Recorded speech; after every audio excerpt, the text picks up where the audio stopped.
ada bahasa toxic positivity katanya ya. Yang dimaksud dengan sabar adalah tahan dulu sekian puluh detik sebelum bereaksi. Kita sebagai orang dewasa punya tanggung jawab sama diri kita sendiri, bukan bertanggung jawab sama orang lain.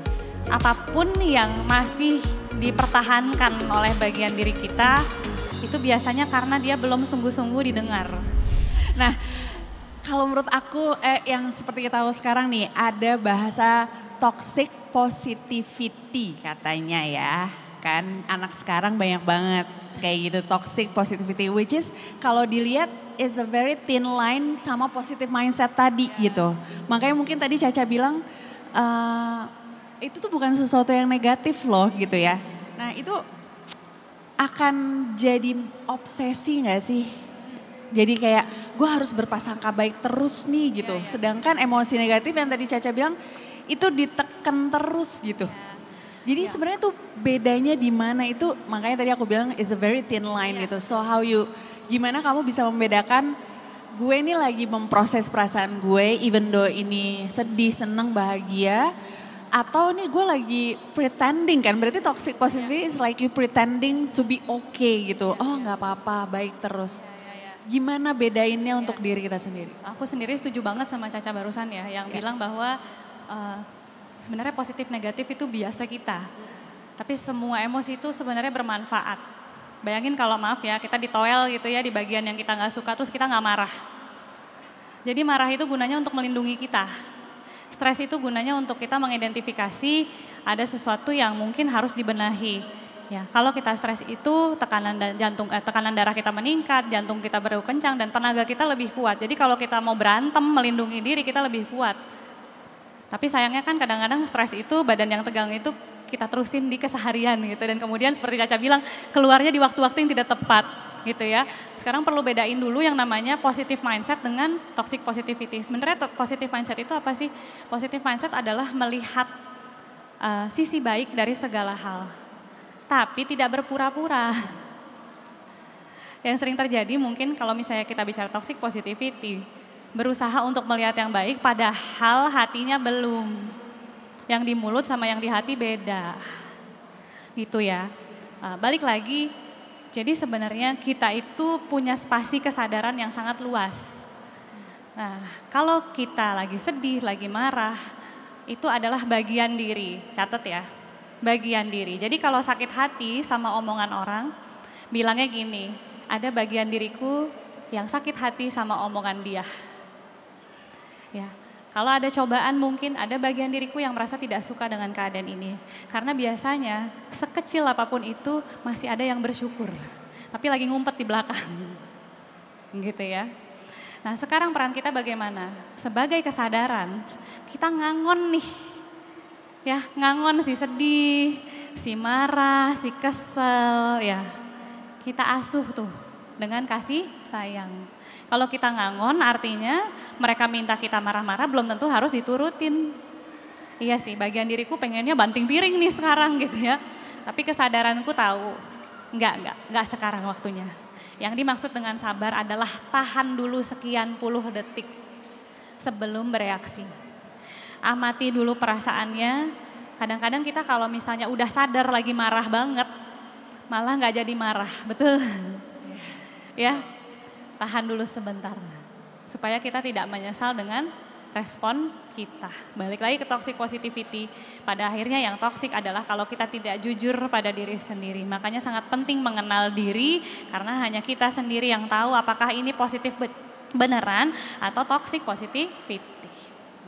Begitu ya Besti ya, kalau dari Caca gimana?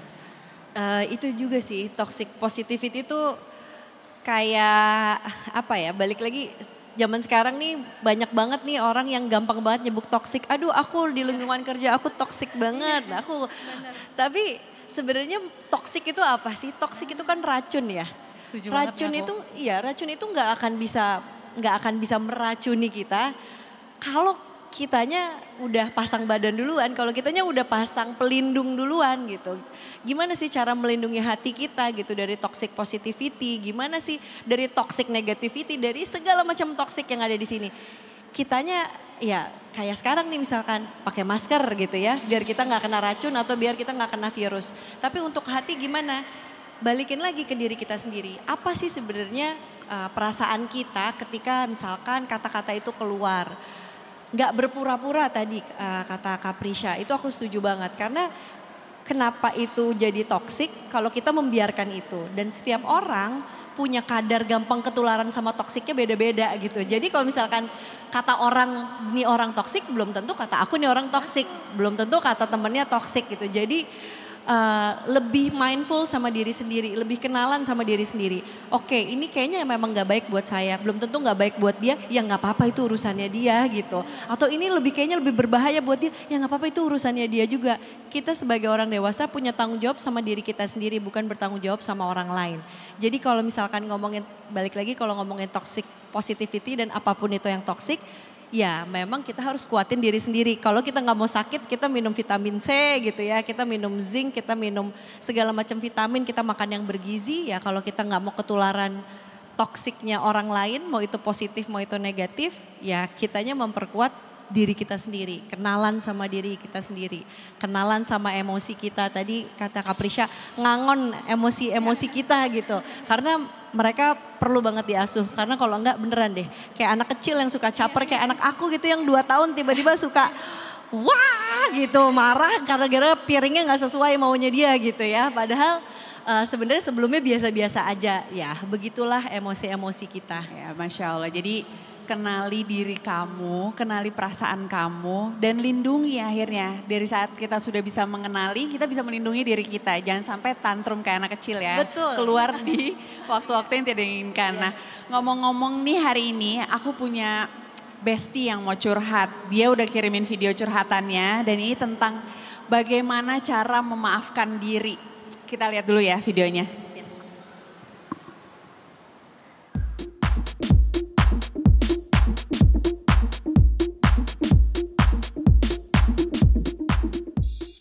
Assalamualaikum Besti, kenalin aku Amanda, aku adalah karyawan di perusahaan swasta di Jakarta.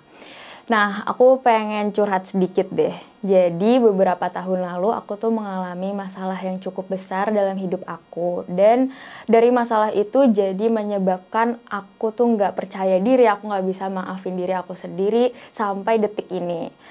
Nah, walaupun udah lama, teman-teman aku tuh ngasih saran kalau misalkan ya itu nggak apa-apa, itu udah lama, itu udah selesai dan lain-lain. Cuman balik lagi aku tuh belum bisa memaafkan diri aku sendiri karena hal itu.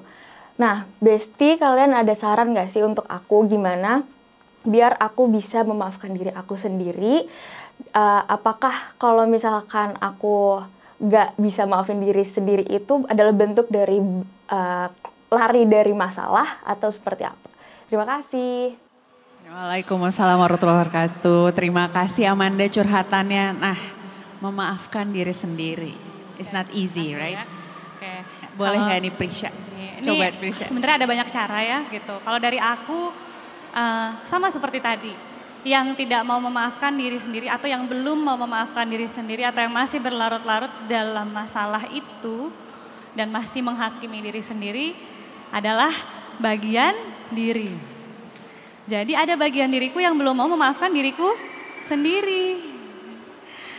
Kalau dari aku salah satu cara ngobrol dengan diri sendiri atau bagian diri adalah journaling. Jadi tulis, coba aja dialog. Hai, misalnya yang gak mau maafin namanya si A gitu. Hai A, kamu belum mau maafin aku ya? Gitu. Kenapa? Ada apa? Misalnya ntar tulis curhat. Misalnya seperti itu. Apapun yang masih dipertahankan oleh bagian diri kita, itu biasanya karena dia belum sungguh-sungguh didengar. Belum diketahui alasannya, belum dikasih ruang untuk kita merasakan apapun itu yang dia lagi coba tunjukkan sama kita. Gitu ya. Nah, jadi mengenali bagian tersebut, mendengarkan bagian tersebut, dan memperbolehkan bagian tersebut mengalami ini atau merasakan ini selama dia butuhkan. Jadi butuh kesadarannya tinggi ya. Inilah pentingnya seperti yang Caca bilang tadi, melindungi diri. Melindungi diri itu gimana sih? Kebutuhan kita, kebutuhan fisik, ya, kebutuhan mental, kebutuhan hati, kebutuhan kolbu itu dirawat, dikasih. Karena kalau kita nggak merawat diri, boro-boro kita punya kesadaran. Kalau kita nggak punya kesadaran, boro-boro kita bisa merangkul diri, nggak akan sampai ke sana. Gitu. Dan kalau lanjutannya mungkin kita lanjut merawat diri sih, benar seperti yang aku bilang tadi. Jadi meskipun ada rasa bersalah bukan berarti itu jadi menahan kita dari berolahraga, dari sholat misalnya, atau dari kita melakukan apapun yang rasanya dibutuhkan oleh kita. Mudah-mudahan seiring kesadaran kita meningkat, kita semakin sayang diri sendiri, semakin kita bisa memaafkan gitu ya. Dan kalau aku jangan ragu-ragu untuk datang ke profesional sih. Kalau memang rasanya rasa bersalah itu sampai bikin gak bisa tidur, sampai bikin tidak bisa berfungsi dengan baik keseharian kita, gak apa-apa kok kita seek help. Oke, kalau dari Caca sendiri? Dari aku tadi aku mau apresiasi banget juga sih sama Besti yang udah curhat tadi ya gitu. Bahwa sebenarnya dia udah mau mulai menyadari nih kayaknya ada sesuatu yang gak enak, gak nyaman di badannya dia. Dan itu adalah belum ada maaf untuk dirinya sendiri gitu. Jadi rasanya mungkin lagi masih pengen menghukum diri terus menerus sama hal yang sudah dia perbuat sebelumnya. Aku sendiri pernah merasakan hal yang sama gitu dan aku yakin mungkin semua yang ada di sini besti-besti juga pernah merasakan hal yang sama gitu dalam satu poin dalam hidupnya. Tapi mungkin Besti kali ini nih lagi bingung banget nih. Yang pertama caranya gimana? Maafin kok kayaknya semua orang udah ngasih tahu caranya gimana tapi kok kayaknya nggak ada yang berhasil. Kok aku masih bisa belum memaafkan diri aku sendiri. Rasanya malah makin bersalah lagi gitu ya. Jadi memang yang perlu diperhatikan adalah ketika kita udah sadar, apakah kita udah sadar betul nih apa sih arti maaf buat kita? Apa sih sebenarnya yang diinginkan dari rasa maaf itu? Apakah dengan kata maaf atau dengan bisa memaafkan diri sendiri itu terus langsung hidup berjalan dengan lancar begitu saja gitu. Jadi harus tahu juga nih harapannya apa. Karena kalau kita nggak tahu harapannya apa, apapun yang kita kejar rasanya salah dan nggak akan selalu sesuai sama tujuannya karena kita belum menyadari tujuannya apa. Kalau misalkan tujuan kita memaafkan diri kita adalah untuk saya ingin bisa memaafkan diri saya misalnya biar saya bisa berelasi dengan orang lain dengan baik. Oke, kalau gitu kalau belum bisa maafin dirinya nggak apa-apa. Coba berelasinya dulu dengan baik. Mungkin dengan kita berelasi dengan orang lain dengan lebih baik, lama-lama kita bisa ngerasa juga bahwa kita cukup berharga untuk dimaafkan. Karena kadang-kadang itu rasa berharga untuk memaafkan diri sendiri itu hilang ketika kita melakukan sesuatu yang gak sesuai dengan standar kita juga. Padahal standarnya yang bikin kita sendiri gitu. Terus pas ketika kita salah, kita yang nyalahin sendiri-sendiri lagi. Jadi ada baiknya juga kita mempertahankan keberhargaan diri kita. Cari nih keberhargaan diri kita tuh dari mana. Dari apa sih yang bikin kita bertahan hidup sampai sekarang. Pasti ada. Dan itu bisa bikin kita merasa berdaya untuk melewati apapun yang akan kita lewatin ke depannya.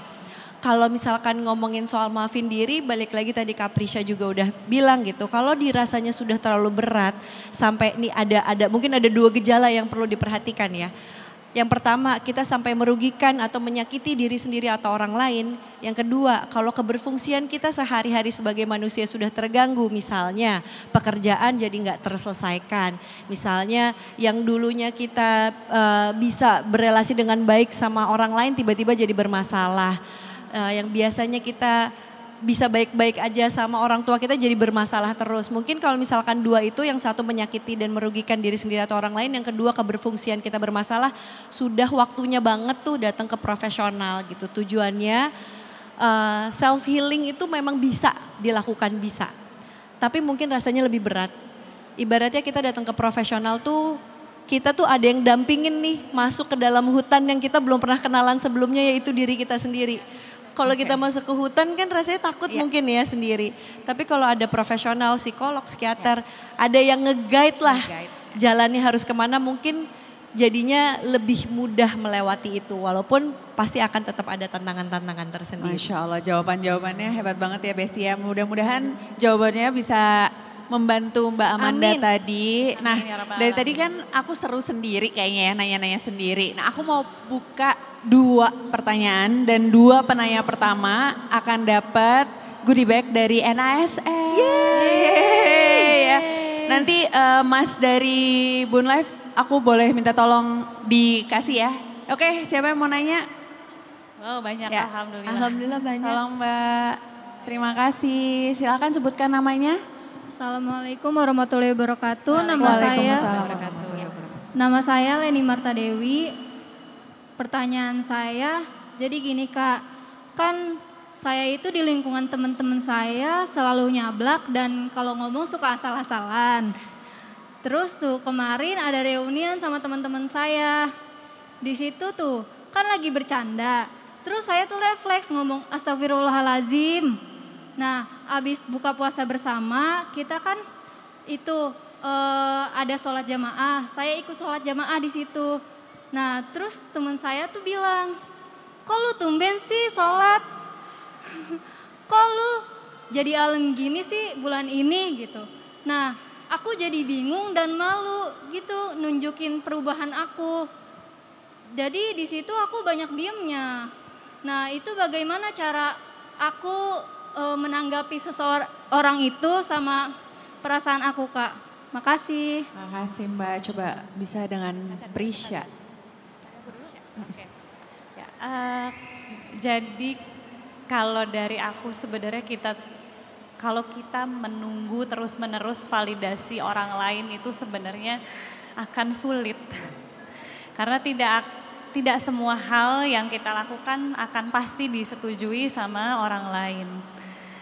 Kalau kita bicara tentang orang yang mungkin menyakiti hati kita atau mungkin bertindak tidak sesuai dengan apa yang kita inginkan, pahami bahwa setiap orang itu punya isu dan struggle-nya masing-masing. Jadi tidak hanya kita sendiri ya. Mungkin kita nggak pernah tahu apakah mungkin dia juga akan merasa kayak tadi gue ngomongnya bener apa enggak ya gitu. Ya, lindungi diri kita itu yang pertama. Kuatkan diri kita untuk kalau kita mau berubah pasti ada yang komentar. Kalau kita bertumbuh pasti ada yang nggak cocok. Ya. Jadi memang sangat penting bagi kita untuk tahu dulu tujuannya kita berubah ini untuk apa.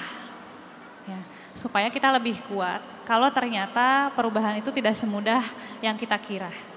Ya, pasti ada yang namanya ujung-ujung yang tidak clear. Kalau kita sedang mencoba untuk setting goal atau mau mengubah sesuatu dalam diri kita atau bertumbuh. Makanya bertumbuh tidak mudah, tapi bertumbuh adalah kebutuhan dasar manusia. Sewajarnya kalau kita udah dapat satu kemampuan, kita akan dikasih soal yang lebih susah lagi. Ya, namanya juga hidup. Ya, dan ini akan terus berjalan sampai kelak kita dipanggil. Semangat ya. Oke, kalau gitu kita lanjut aja ke pertanyaan kedua. Mas yang mana? Tolong aku dibantu tadi. Oke. Terima kasih. Silakan Mbak sebutkan namanya. Assalamualaikum, aku Holidah. Ya. Aku baru punya anak satu, usia 2 tahun. Dan itu lagi aktif-aktifnya banget. Dan ini adalah puasa pertama aku. Jadi tahun lalu emang aku gak puasa kan. Nah tahun ini baru puasa nih. Jadi itu lagi tidur dikit, nanti dia numpahin air. Jadi lagi santai dikit, dia pokoknya ada aja ulahnya yang bikin kepala mau pecah gitu. Nah kita kan lagi bulan puasa nih. Gimana sih cara kita ngadepin anak itu? Padahal kita udah tahu nih teori-teori yang tadi udah disebutin sama Kak Caca, sama Kak Prisya. Kita udah tahu tapi kayaknya kecepatan emosi itu cepet banget. No ya jangan gini, jangan gitu. Gimana sih gimana ya yang lebih real gitu. Makasih Kak. Iya sama-sama. Ini kayaknya pas banget Caca yang jawab. Iya, Punya anak 2 banget. tahun pula. Terima kasih pertanyaannya. Aku juga pengen curhat yang sama sebenarnya tadi ya. Tapi sekarang aku harus jawab gitu. Nggak, tapi balik lagi juga sih. Tadi aku pun merasakan yang sama ya. Dimana ini bulan puasa aku harus menahan emosi gitu ya rasanya. Tapi ternyata balik lagi ini juga yang aku masih pelajarin. Aku pernah belajar tapi untuk mengaplikasikannya ya masih stengki-stengki lah gitu ya kadang-kadang jalannya. Bahwa merasakan emosi, menahan emosi, sama mengekspresikan emosi itu adalah hal yang berbeda. Kita merasa marah, boleh banget merasa marah. airnya tumpah, ya iyalah marah, orang lagi pengen leha-leha baru selesai gitu ya. Rasanya marah itu karena sesuatu tuh diambil dari kita yang gak sesuai sama rencana kita. Biasanya itu emang akan menimbulkan emosi marah gitu. Tapi balik lagi, ketika kita marah kita bisa berpikir lagi ke kesadaran gitu ya, balikin lagi ke kesadaran. Ekspresi emosi yang bagaimana yang tepat untuk merespon situasi ini. Bukan langsung bereaksi. Reaksi itu split second. Nih gitu, itu biasanya reaksi gitu. Tapi kalau merespon biasanya kita oke, tenang dulu, merespon. Kebutuhan kita adalah menenangkan diri kita, bukan menenangkan anak dulu. Nomor 1 adalah kita jaga diri kita dulu, menenangkan diri kita. Kalau kita nggak mau langsung bereaksi, berarti kita merespon kebutuhan kita dulu. Apa? Tarik nafas, pergi dulu sebentar terus balik lagi. Baru kemudian kita pikirin gimana ya cara mengekspresikan emosi ini agar maksud saya tersampaikan dengan baik gitu. Mau bilang ibu marah deh, ibu lagi istirahat tapi malah udah dibilangin jangan lari-larian malah lari-lari sampai jadinya gelas pecah lagi.